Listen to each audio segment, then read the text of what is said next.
J'ai une question à te poser. Est-ce que tu connais Elon Musk? Est-ce que tu connais Elon Musk? Il est possible que ce soit l'homme le plus riche du monde. En tout cas, il a créé Tesla, il a créé d'autres entreprises, SpaceX, et puis même il a été CEO de PayPal pendant un moment. Si ton objectif, parce qu'en fait, il y en a qui veulent justement faire des choses pour le moins dépenser possible, tu vois.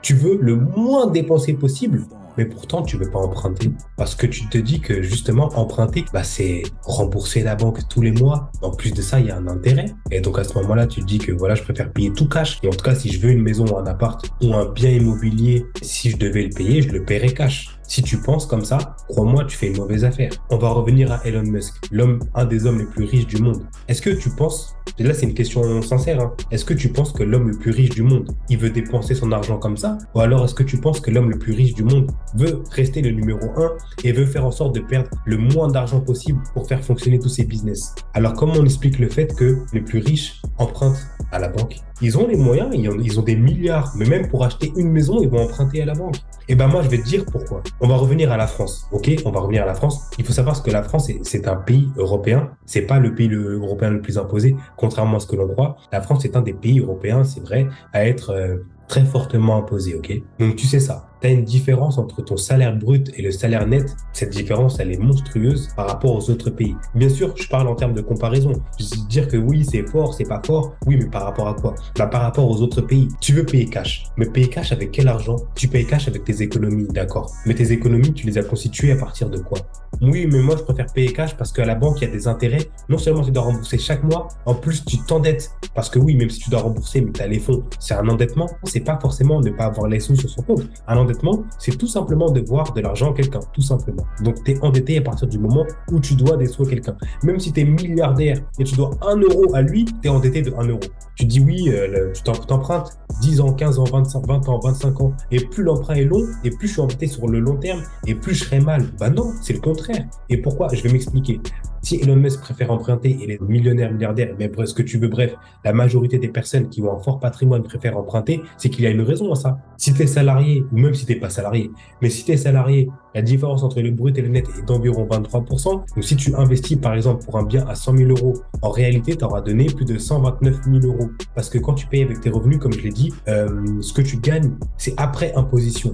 Donc, quand tu vas donner l'argent à la banque, il y a déjà une dépréciation de 23% sur ton capital. Tu vois ce que je veux dire? Tu as été imposé. Alors que si tu payais petit à petit, même si tu devais rembourser les 1, 2% d'intérêt qu'il y a aujourd'hui à la banque, tu vas te dire, non seulement là, je vais payer les 23% d'imposition parce que oui, je finance mon bien avec mes revenus, mais en plus, je vais devoir payer les 1 à 2% de taux d'intérêt de la banque. Mais je suis encore plus perdant. Eh ben non. Et pour les entrepreneurs, c'est pareil. Il y a une imposition autour de 20, 30, 40%. Ça dépend si on est en société ou en entreprise. Ça dépend de plein de facteurs. Mais dans tous les cas, tous les revenus sont imposés, que tu sois salarié, entrepreneur, tous les revenus que tu vas faire, tu seras imposé dessus. Et quand tu vas donner la totalité de tes revenus sur lesquels tu as été imposé de plus de 23% minimum, ton capital a subi une dépréciation que tu donnes gratuit à la banque. Et c'est de l'argent que tu récupéreras plus jamais. Alors que si tu préfères emprunter, oui, certes, tu as 1 à 2%, tu dois rembourser chaque mois.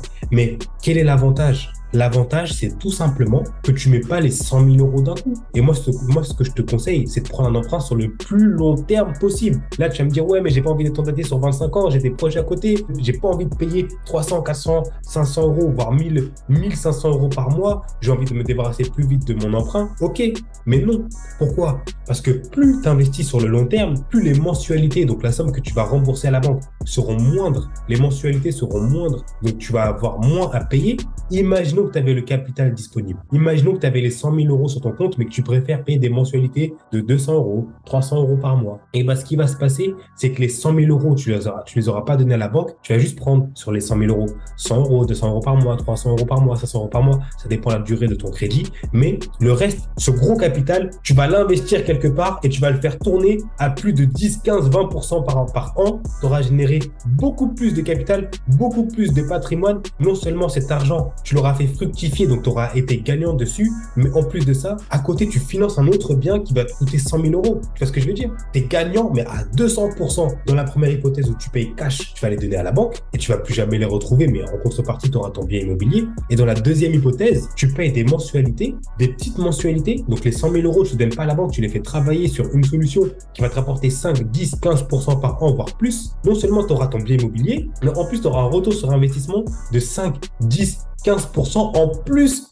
de l'immobilier. L'immobilier reste un actif qui prend de la valeur avec le temps, donc tu es gagnant dans tous les cas, même si tu ne la mets pas en location, et dans les deux situations. La situation où tu payes cash et la situation où tu empruntes. Et dans cette situation-là, il faut que tu mettes ton capital sur une solution qui va te rapporter plus de rendement que le taux d'intérêt de la banque. Je vais m'expliquer, si le taux d'intérêt de la banque il est à 2%, 2,2%, et bah toi, fais tourner ton capital sur une solution qui rapporte plus que 2,2% et tu seras gagnant. Au final, non seulement tu auras gagné un bien immobilier, mais en plus tu auras fait travailler ton argent. En fait, tu ne perds rien dans l'histoire. Ça marche aussi pour les apports, hein. Parce que si tu mets un apport de 10 000 euros, ces 10 000 euros, une fois qu'ils sont partis en apport, tu les revois plus jamais. Alors que si tu les fais travailler à 5%, on va faire un petit calcul vite fait, juste 5% sur les 10 000 euros, ça fait du 500 euros par an. Donc dans la première hypothèse où tu veux mettre un apport de 10 000 euros, tu as perdu les 10 000 euros pour la banque là, et tu gagnes ton bien immobilier. Dans la deuxième hypothèse, tes 10 000 euros d'apport, tu les fais travailler à 5%. Allez, on va partir à 5%, tu gagnes 500 euros par an.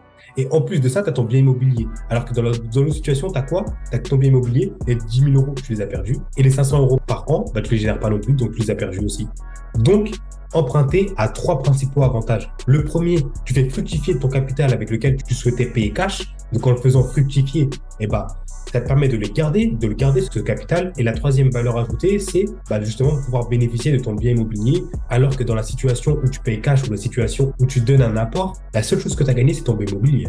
Tu as tout perdu sinon. Maintenant que tu connais les deux points de vue, dis-moi qu'est-ce que tu préfères.